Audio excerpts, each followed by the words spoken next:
Vamos lá. Para quem não sabe, o direito à cidadania italiana, ele se dá através da transmissão por filiação. Então, é preciso ter um ascendente italiano, né? Um antepassado, alguém na sua árvore genealógica que é italiano.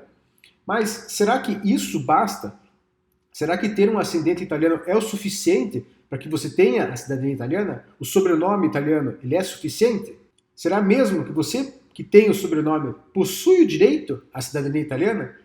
Pensando nisso, eu criei um link, tá? É um quiz, um mini questionário rapidinho para você tirar rapidamente essa dúvida. Tá? Então você acessando o primeiro link que está aqui na descrição desse vídeo, você vai conseguir verificar se de fato você possui ou não o direito à cidadania italiana. Porque, para quem não sabe, o fato de você ter o sobrenome, ele não significa nada. Ele não serve para você tirar a cidadania e também, né, a ausência dele não é um impedimento.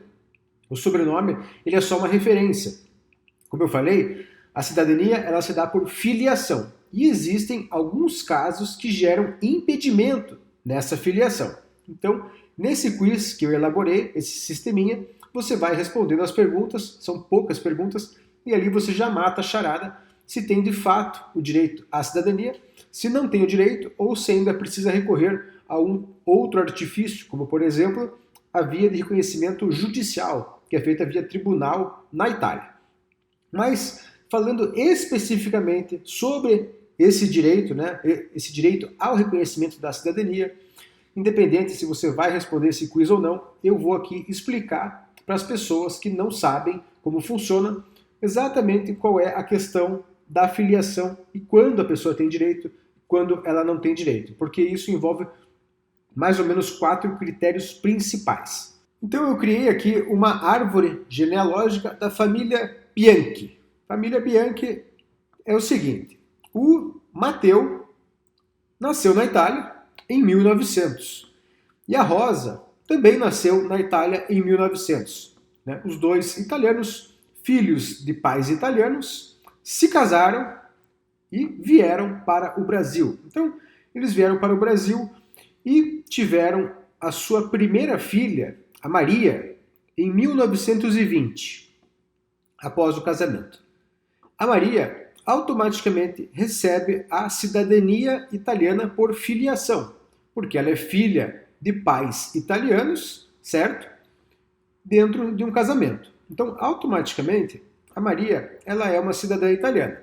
Tá? Só que para isso, ela tem que fazer o reconhecimento da cidadania dela, porque na época ela não foi registrada na Itália, ela só foi registrada no Brasil.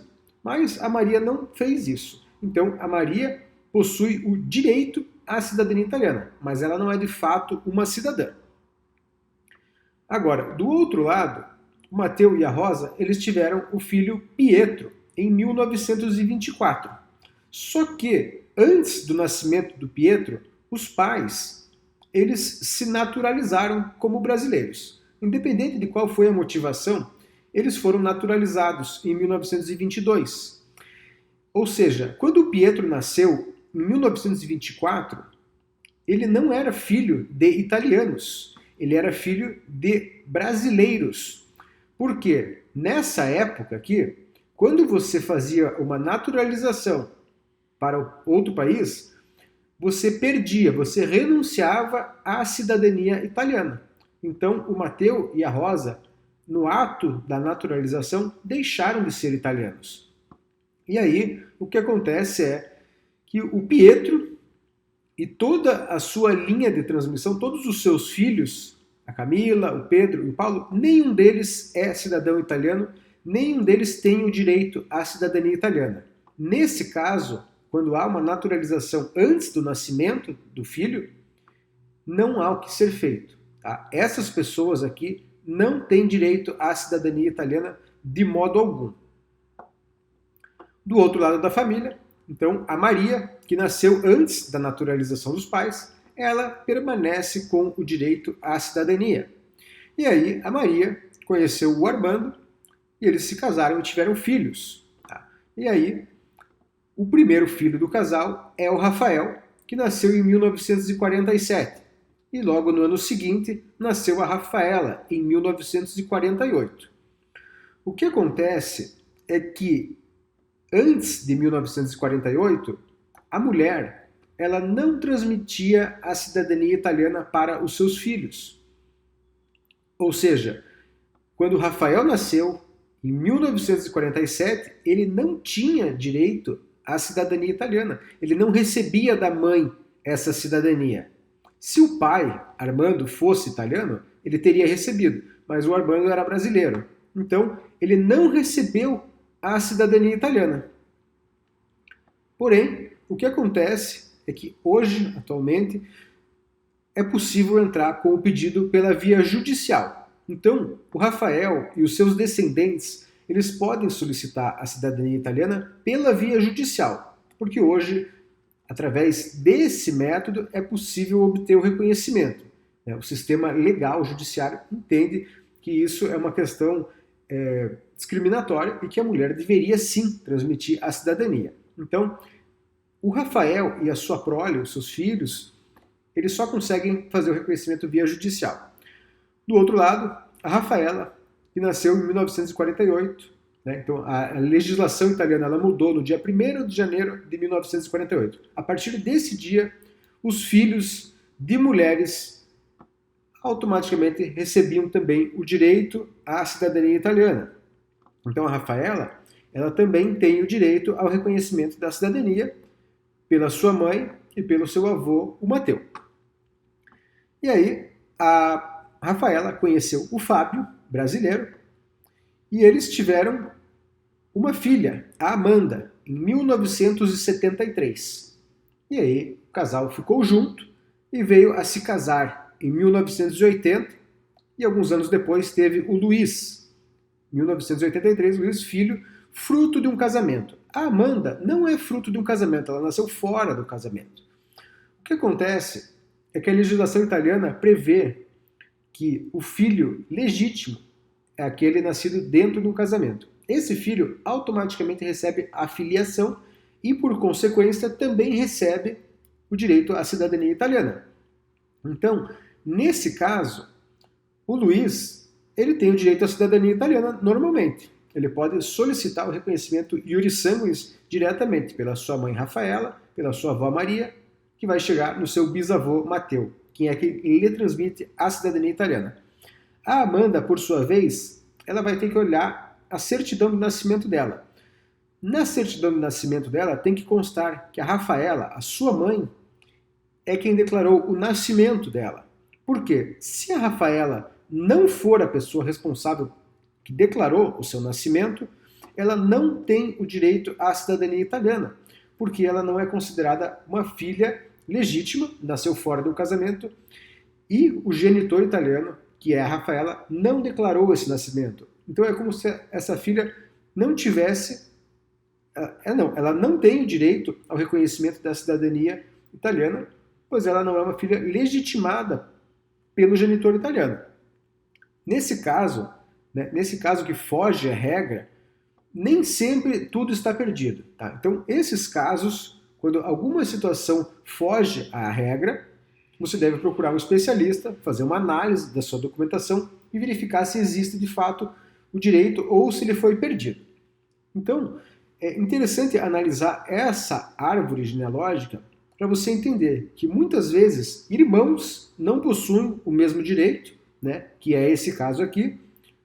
Se Amanda, nesse exemplo, não foi declarada pela mãe, ela não possui o direito ao reconhecimento, a não ser em casos específicos que podem ser estudados na documentação e talvez entrar com processo pela via judicial ou reconhecimento de maternidade posterior. Enfim, são casos especiais. Agora, o Luiz possui o direito à cidadania. Mesma coisa acontece aqui. A Rafaela possui o direito e o Rafael só consegue pela via judicial. Agora, você imagine que os descendentes do Pietro, essa família aqui, eles ficaram sabendo que o Luiz teve a sua cidadania reconhecida. E eles pensam, olha, somos descendentes do mesmo italiano, o Mateu. Se o Luiz tem direito, nós também temos direito. E essa informação está errada. Então veja que não basta ter um ascendente italiano.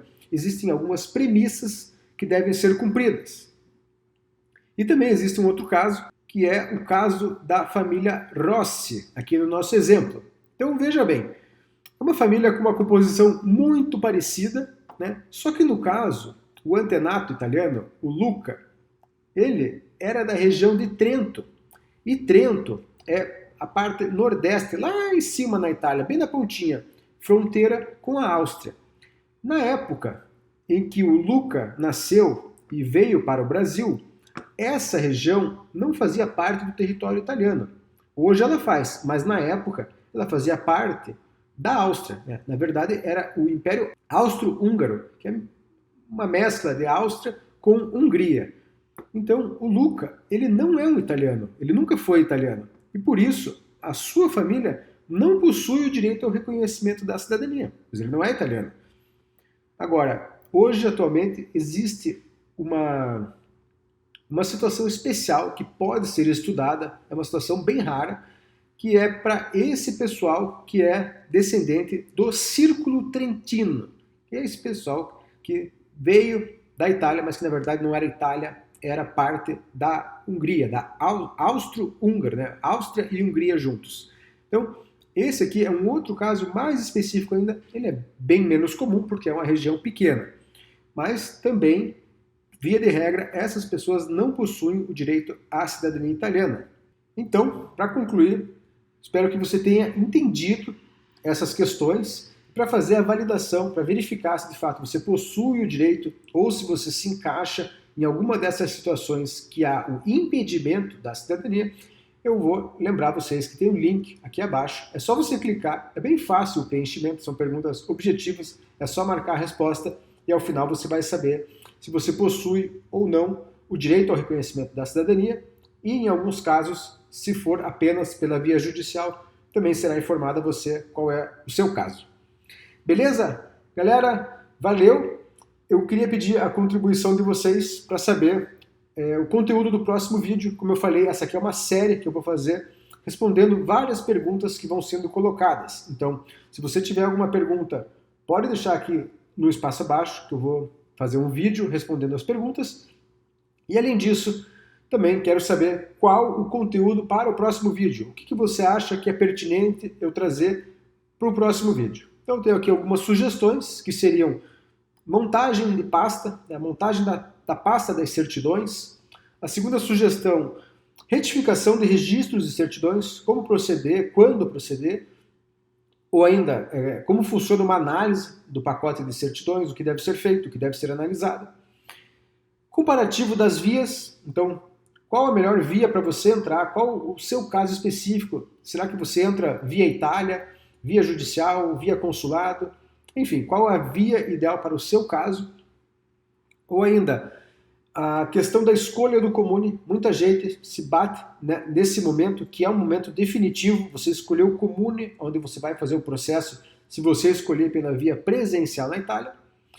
E também o caso da locação do imóvel, né, uma situação que é difícil também, a parte mais trabalhosa, na minha opinião, que é conseguir um imóvel para alugar na Itália, porque você tem que ter um traquejo, aí tem que negociar em italiano com um proprietário de um imóvel ou ainda com imobiliárias, que não é exatamente o que eu recomendo. Enfim, são essas as minhas sugestões para o próximo vídeo, mas se você tiver alguma outra sugestão, também deixa aqui no espaço abaixo. E não se esqueça de compartilhar esse vídeo com os descendentes de italianos que você conhece, para poder ajudar essas pessoas a obterem o reconhecimento da cidadania. Nesse momento aí que está crescendo muito a procura, as pessoas estão aprendendo a fazer sozinhas o processo, que não é difícil, ele é burocrático, ele tem várias etapas, mas que não é difícil, e que quem já acompanha o meu trabalho sabe que nesse canal o nosso foco é reconhecimento de cidadania via administrativa na Itália. Então, para quem quer fazer como eu fiz o meu processo, 3 anos atrás, em 2019, eu ensino tudo o que você precisa saber para fazer o seu processo. Beleza? Valeu, galera, obrigado e até a próxima!